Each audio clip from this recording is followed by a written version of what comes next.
नमस्कार, मैं हूं आपके साथ इश्तियाक अहमद और आप देख रहे हैं रे न्यूज। रुक करेंगे देश और दुनिया की तमाम खबरों की तरफ। अमेरिका के टेक्सास में शनिवार को यहूदियों के एक पूजा स्थल पर प्रार्थना के दौरान लोगों को बंधक बनाने वाले शख्स को पुलिस ने मार गिराया है और टेक्सास के गवर्नर ग्रेग एबोट ने कहा कि बंधक बनाए गए सभी लोग बाहर आ गए हैं और सभी सुरक्षित हैं। और इससे पहले कल शख्स नाम वहां मौजूद लोगों को बंधक बना लिया था और घटना की लाइव स्ट्रीमिंग भी की गई।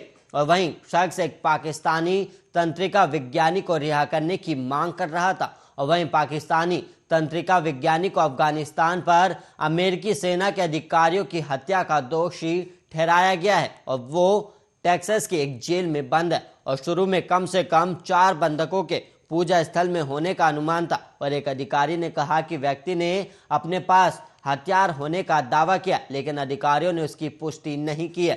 और वहीं कोलीविले पुलिस विभाग ने कहा कि शनिवार शाम 5 बजे तक एक बंधक को बिना किसी नुकसान के रिहा कर दिया गया था। और वहीं माना जाता है कि व्यक्ति अपने परिवार के पास चला गया और उसे चिकित्सीय देखभाल की आवश्यकता नहीं थी। और वहीं अधिकारी अब भी हमले के मकसद का पता लगाने की कोशिश कर रहे हैं। और वहीं अधिकारियों ने कहा कि बंधक बनाने वाले को पाकिस्तानी तंत्रिका विज्ञानी आफिया सिद्दीकी की रिहाई की मांग करते हुए सुना गया था, जिस पर अलकायदा से संबंध रखने का संदेह था और अफगानिस्तान में हिरासत में अमेरिकी सैन्य अधिकारियों को मारने की कोशिश करने का दोषी ठहराया गया था। और अधिकारियों के अनुसार व्यक्ति ने यह भी कहा कि वो आफिया से बात करना चाहता है और आफिया सिद्दीकी टेक्सास की संघीय जेल में बंद है। और पुलिस पहले सुबह 11 बजे के आसपास पूजा स्थल पहुंची और उसके बाद आसपास के इलाकों से लोगों को निकाला गया। और वहीं चाउमोन ने कहा कि किसी के घायल होने की सूचना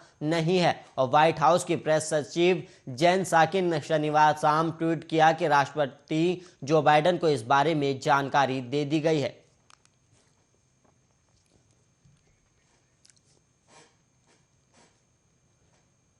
राजस्थान में 22 महीने बाद चुनाव है और अब तक के कार्यकाल में सरकार में उठापटक चलती रही। और इसके केंद्र में रहे प्रदेश के पूर्व डिप्टी सीएम सचिन पायलट ने उनसे सत्ता, संगठन और मंत्रिमंडल विस्तार को लेकर मुद्दों पर बेबाक बातचीत की। और वहीं एक इंटरव्यू में पायलट ने कहा कि संगठन में बाहर की जिम्मेदारी मिलने के बावजूद राजस्थान की सियासत में लगातार सक्रिय रहने की बात कही है। और उन्होंने कहा कि राजस्थान छोड़ने का सवाल ही पैदा नहीं होता।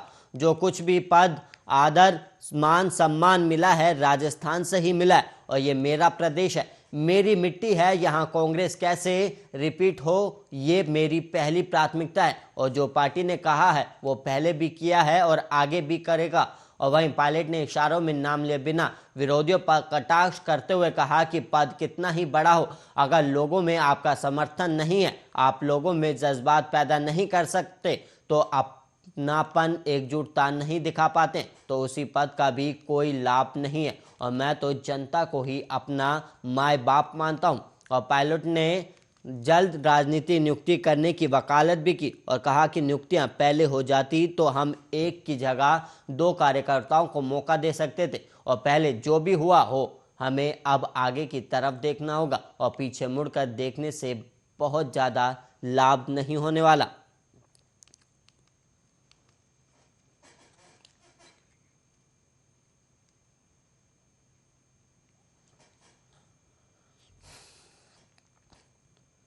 देश के उत्तरी मोर्चे पर चीनी सेना और पश्चिमी मोर्चे पर पाकिस्तान की चुनौतियों का सामना कर रही भारतीय वायु सेना राजस्थान के पोखरण में अब तक का सबसे बड़ा युद्ध अभ्यास करने जा रही। और वहीं फाइटरों की हिस्सेदारी, ट्रेनिंग, कॉम्बैट उड़ानों और हवाई ताकत के प्रदर्शन के मॉडल के हिसाब से इसे सबसे व्यापक और अभूतपूर्व वॉर गेम बताया जा रहा है। और मिग-21 बाइसन लड़ाकू विमान की उड़ान के साथ पहली बार वायु शक्ति में महिला पायलट शौर्य दिखाएंगी। वायुसेना अब तक 10 महिला पायलट लड़ाकू भूमिका में शामिल हो चुकी है और इनमें से कम तो पायलट इस बार के बड़े अभ्यास में शामिल हो सकती है। और इसके साथ ही रफाल के सभी 36 विमानों की आपूर्ति फरवरी के पहले हफ्ते में पूरी हो रही है।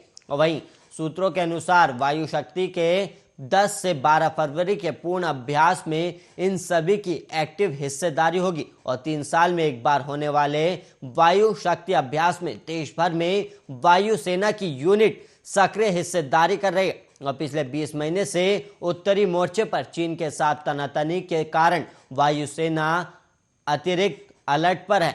वायु शक्ति में करीब 140 विमानों की हिस्सेदारी होगी और करीब 100 फाइटर प्लेन हैं। और वहीं पोखरण रेंज में बनाए गए दुश्मन के ठिकानों को तबाह करने के अभ्यास में अनेक तरह की मिसाइलों और फाइटरों का इस्तेमाल होगा। और वहीं रफाल की अत्याधुनिक मिका मिसाइल इसका विशेष आकर्षण होगी। और वहीं सुखोई 30, MKI, MiG-29, LCA तेजस, मिराज 2000, MiG-21 बाइसन, होक और जगुआर विमान भी अपने इसमें शामिल होंगे। और अपाचे हेलीकॉप्टर और शिनूक के साथ भारत के ध्रुव भी नाइट ऑपरेशन में हिस्सा लेंगे और रात के ऑपरेशन में लड़ाकू हेलीकॉप्टर से टारगेट्स पर रॉकेटों की बौछार दिखेगी।